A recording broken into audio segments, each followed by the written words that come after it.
most of you here know Dr. Goetsch and are here to help us celebrate his 90th birthday, which is great. But I think there are a few of you who don't know him, and maybe you just showed up because you think it's pretty cool to celebrate anybody's 90th birthday. It's true. Or there's probably a couple that I pick out here that just came for the cake. Yeah. No, so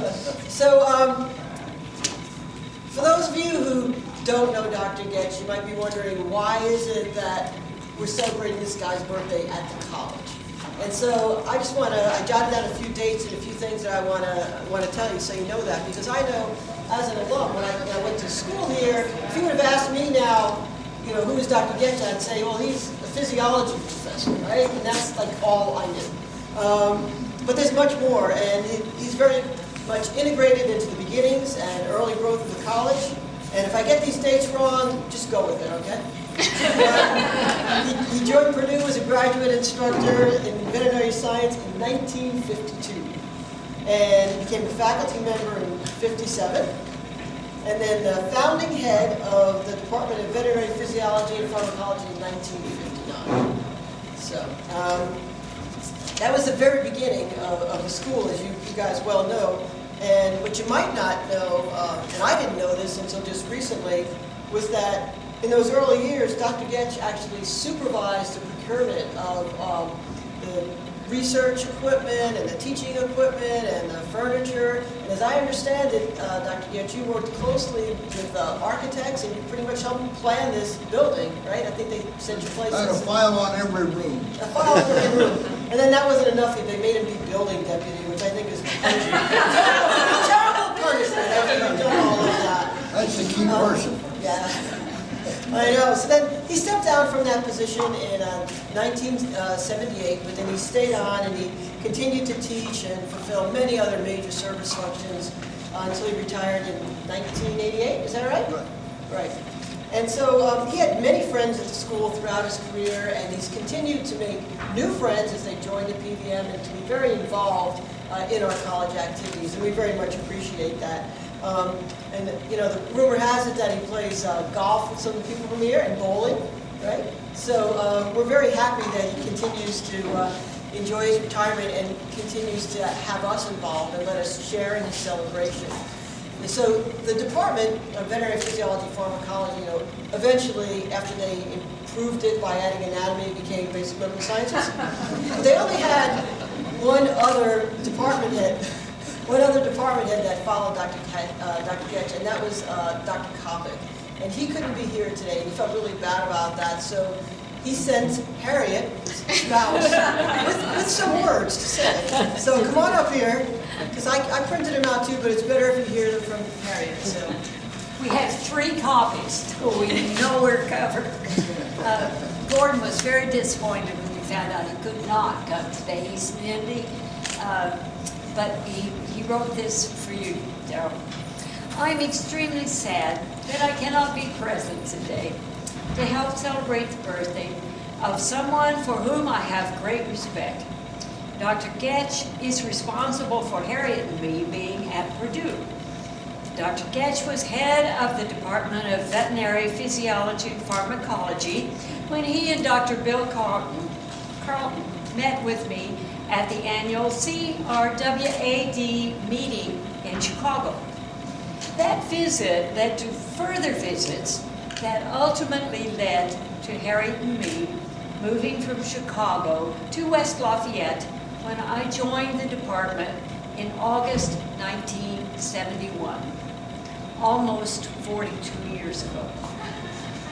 We're all 23s, I don't know. I appreciated Dr. Goetsch's leadership and the freedom he gave me to carve out a career that has been rewarding and exciting for all these years.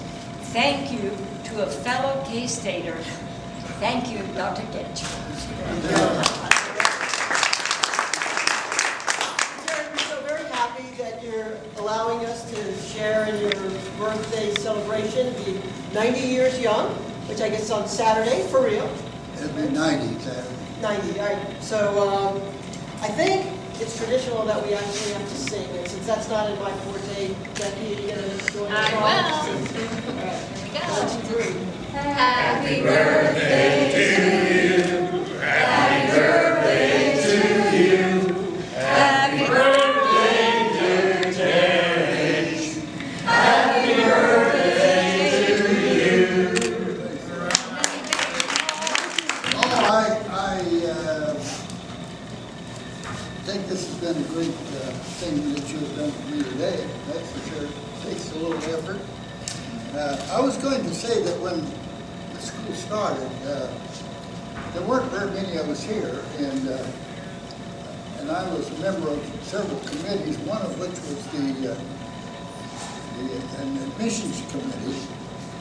And you know, even to this day, I get comments from ladies that I meet around, I live over in Westminster, and they say, you guys wouldn't take girls when you started the vet school. I tried to get in. And I said, well, that's totally not true. If you didn't get in, it wasn't because we were trying to keep girls out. It was because you just didn't make it into the school. We did start admitting girls in the second class, I think, and had a couple. And that must have been the beginning of a trend. Almost all girls now, I guess. Yeah, well, that was neat. I spent almost 2 years with the architect. The part of the building that goes to this wall right here, I think was the part that I had total control over for a couple of years. I had the architect. Dean Hutchings, who was involved with the original part of the school, he died with us soon after they appropriated the money. So left me without much of anybody to talk to but him. He had left. So. But that was a fun experience to design a building like this. Little or no. And I'm proud of the fact that this place has lasted for, I believe it's the only veterinary school that has not been totally removed and rebuilt and set up somewhere else in the United States. There were only 12 or so of them at the time I got to school. But I guess it may be moving now, I don't know. I think it served itself pretty well. Thank you. You did a good job, sir. Thank you.